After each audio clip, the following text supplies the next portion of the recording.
Oui, l'entrée. Ah, docteur. Oui, monsieur. Oui, ça va. D'accord, le problème est réglé. Hein.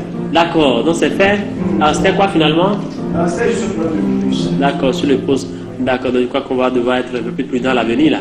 D'accord. Ben, c'est bon, donc vous passez au niveau de la caisse. D'accord, pour voir là, la caissière.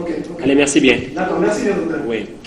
Ah, docteur, pendant que nous y sommes, je suis un producteur chez moi, donc j'aimerais que vous me si vous avez beaucoup de temps. Oui, oui, il n'y a pas de problème, je suis dans le dossier là. Merci. Oui. Alors, je peux C'est passé, voici. Merci. Je dois avouer que je suis encore sous le choc. Voilà, je vous présente rapidement la situation. C'est l'enfant d'un de mes voisins qui était malade, bien sûr, depuis environ 2 semaines. Hein. C'est ça. Et j'ai pu entendre et comprendre que les parents cumulaient prières et automédication durant tout ce temps-là. Donc l'enfant n'a jamais été amené à l'hôpital et tout ça. Donc finalement, hier, je me rappelle que la situation s'était empirée. Et ils étaient obligés d'aller à l'hôpital. Ah, mais le pire s'est produit là-bas, hein, docteur. Wow. Le pire s'est produit. Une fois là-bas, ils ont eu besoin du sang pour l'enfant, mais c'était un groupe rare. Ils ont cherché ce sang fatigué, ils n'ont pas trouvé. Et malheureusement, l'enfant décédé. Voilà. L'enfant de quel âge? Environ 6 ans. 5-6 ans, jeune enfant. Voilà. Vraiment, quand il s'était revenu avec la nouvelle hier, franchement, moi je n'ai même pas pu manger. Hein. C'est ça. Non, mais j'imagine la douleur, hein, l'amertume et le chagrin pour ses parents qui vivent que de voir perdre un enfant dans ces circonstances, dans ces situations, ça peut écœurer. Hein. Et donc, vraiment, je crois que ça tombe bien, comme vous le dites. Je crois que c'est une occasion en même temps. Et j'espère que vous-même, vous êtes donné du sang? Ah, docteur, j'en venais. Avant, moi, je ne donnais pas de mon sang. Hein. Je ne sais pas si c'est à cause de la rémunération. Un pain, il donne aux gens et cela ne m'a jamais attiré. Je disais que peut-être c'était de l'argent. Ah, d'accord. Donc, il y a quelque chose de plus consistant. Vous souhaitez quoi? Si c'était de l'argent ou bien quelque chose de vraiment consistant. Non, pas consistant.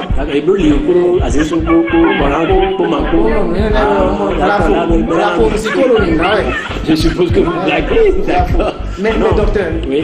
Franchement, blague à part, je prends l'engagement. Je l'ai pris hier, cet engagement même. J'ai pris l'engagement de devenir donneur de sang.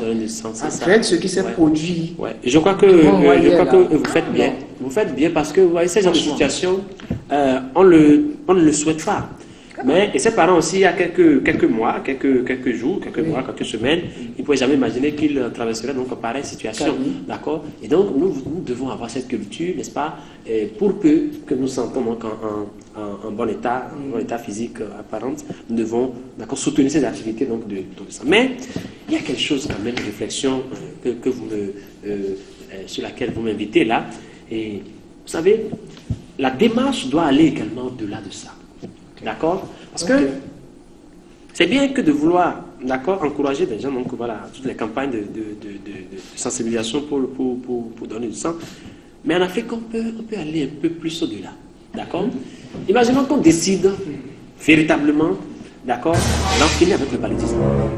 Voilà, peut-être penser que c'est de l'utopie. Alors, voilà ce qui s'est passé.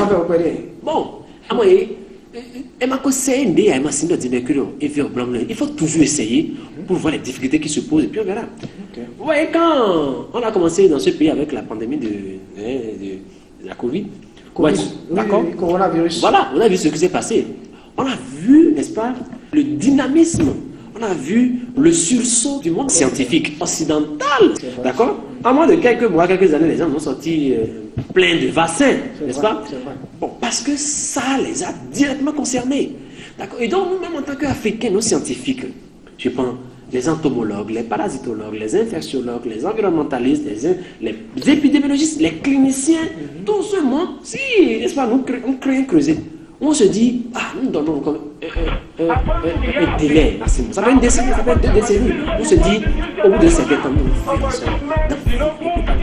C'est simplement Parce que ce que j'ai cité, c'est surtout d'aller vers, d'accord, un vaccin. On peut le faire. On peut aller vers la mise en place d'un vaccin. Et même si le vaccin n'est pas efficace, je crois qu'on a appris que les Ghanéens, avec les Britanniques, ont commencé par faire un essai sur la question.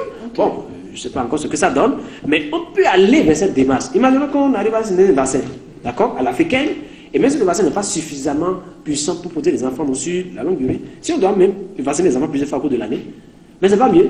C'est préférable de vacciner les enfants tous les 4 mois, ou bien tous les 6 mois. Et ça nous donne une certaine prémunition sur le plan immunologique. Et là, si, n'est-ce pas, les enfants doivent encore terminer de faire des cas de paludisme grave, ça va être quand même des phénomènes graves. D'accord? Donc c'est autant de réflexions que nous devons nourrir pour ne plus rester seulement sur les vieux sentiers battus, mais ouvrir, n'est-ce pas, la réflexion à de nouvelles solutions pour donner du thiamatol.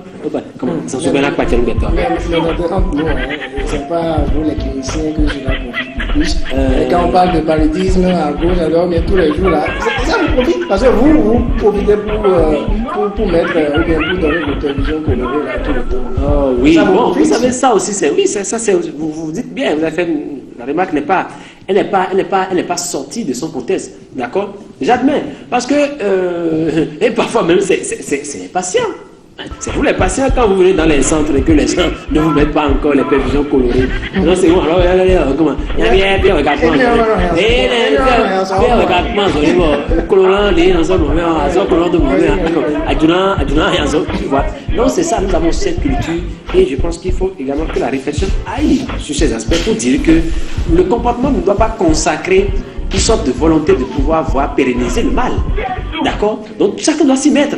D'accord, pour que nous ayons des protocoles un peu plus rigoureux et plus sérieux par rapport à la gestion de cette maladie. Parce qu'effectivement, si c'est que les gens dans leur clinique, dans le cabinet, un peu partout sur le terrain, c'est que les gens cautionnent la démarche qui veut qu'on écoule des tonnes de perfusion, tout ça là, je crois que là, ça crée une sorte de fond de truc là, ce n'est pas gai, d'accord. Si nous ne devons plus voir vivre encore sous le ciel, d'accord, et tous ces enfants, voyez ce qui s'est passé à votre voisin, comme vous le dites, d'accord. Et le mensonge, je pense que la démarche peut aller dans ce sens pour dire bon, mais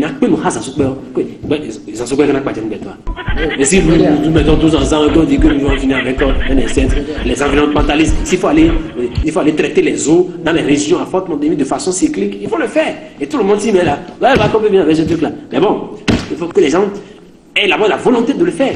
Et ensemble, tout le système se dresse pour lui barrer la route. Vous avez vu, si les gens peuvent faire pour le corona quelque part, on peut le faire également ici. Hein. D'accord. Bon, vraiment. Non, il n'y a pas de problème. D'accord. Merci beaucoup. Il faut donner. J'ai un ami au niveau de truc là qui dit là, je vais lui dire que on a énormément support, on a